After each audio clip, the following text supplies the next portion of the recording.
자, 교란 수열 DN. 이거는 이 증명을 물어본 친구는 내가 강사 수업일에 네가 처음이다.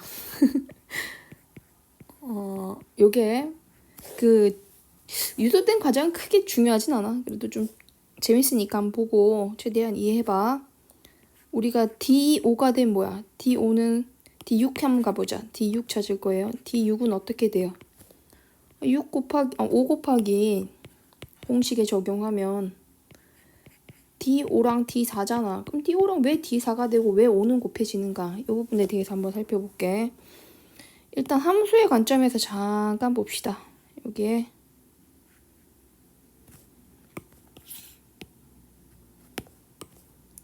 1, 2, 3, 4, 5, 6이 있고요.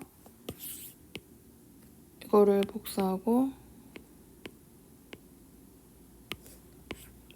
붙여 넣어서 어떤 함수가 있다라고 봐볼게요. 그러면 우리가 교란 수열 D6 같으면은 자기 자신을 선택하지 않는 수열인 거니까 1이 1로 가지 않고 2가 2로 가지 않고 3이 3으로 4가 4로 5는 5로 6은 6으로 가지 않는 경우잖아. 이 경우를 따지기 위해서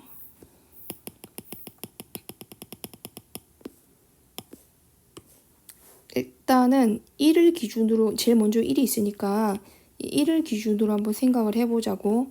1은 1로 못 간다면 1이 선택할 수 있는 방법의 수는 모두 이쪽으로 못 가니까 5가지가 될 수 있겠지. 그러면 D6을 조사하는데 1이 5군데 중에 한 군데로 갔다고 생각해봐. 그럼 하필 얘가 2로 갔다고 한번 봐보자. 1이 5개로 보내주는 것 중에 2로 간 경우에 대해서 한번 생각을 해볼게. 그런데 그 2가 다시 어디로 가준다면 2가 선택할 수 있는 것도 2는 이미 2로 갔으니까 2는 2로 못 가지. 하지만 선택받은 그 2는 1로 가버릴 수 있잖아. 2가 1로 가버리면은 자기 자신이 아닌 곳으로 갔으니까 가능하겠죠? 그러면은 남아있는 3, 4, 5, 6이 자기 자신으로 가지 않도록 만들어주면 돼요. 이 방법의 수가 D4가 됩니다. 여기까지 가지. 이건 5가지 경우 중에서 1이 2를 선택했을 때로 지금 하나 본 거야. 1이 3을 선택했을 때도 마찬가지고 1이 4를 선택했을 때도 마찬가지야. 자, 근데 1, 2, 3, 4, 5, 6에서 1, 2, 3, 4, 5, 6으로 보내지는 함수 중에서 지금 우리가 1이 2로 간 경우 중에서 조사를 하고 있습니다. 이게 F를 타고 가는 거죠. 1이 2로 갔어. 근데 2가 1로 안 가고 2가 다른 곳으로 갔어. 2가 1로 안 가고 다른 곳으로 간 경우를 따지자면 이렇게 되는 거잖아.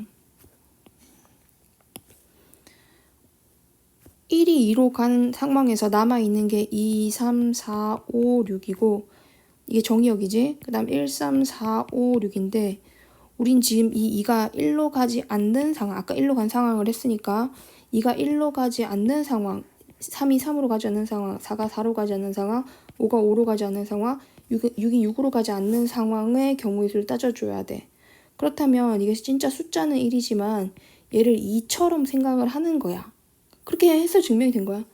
그래서 2가 2로 가지 않고 3이 3으로 가지 않고 4가 4로 가지 않고 원래 가야 될 때를 가지 않은 거라고 생각하면 돼. 그래서 2가 2로 가지 않고 이렇게 된다면 이 경우의 수야말로 D5가 되잖아. 그래서 여기에 D5가 나오게 된 거야. 이 5가지 경우는 이거는 헷갈리면 안 돼요. 자, 무슨 말이냐면은 5가지 경우가 나온 건 1, 2, 3, 4, 5, 6에 1, 2, 3, 4, 5, 6인데 1이 2로 간 경우에 대해서 우리 지금 조사를 했잖아. 그럼 1이 3으로 간 경우, 그 다음 그 3이 다시 1로 간 경우, 그때도 교란순열이 2가 2로 가지 않도록, 4가 4로 가지 않도록, 5가 5로 가지 않도록, 6이 6으로 가지 않도록 해야 되는 거니까 여기 아까 1번, 2번에서 우리 찾은 것처럼 5가지 경우 중에서 1이 3을 선택한 경우에도 1번, 2번이 나뉘어질 수 있다는 거야. 그치? 근데 이걸 다 조사할 필요 없죠. 이 우리가 곱하기 5를 했으니까. 그래서 여기서 얘가 D4가 돼주고 얘가 D5가 되는 게 색깔이 검은색이네. 얘가 뭐가 돼서? D5가 돼서 얘 또는이지. 그지? 이렇게 선택이 될 수 있다. 좀 어려워요. 경우에서 공부를 좀 하고 이해하면 더 좋을 것 같아요.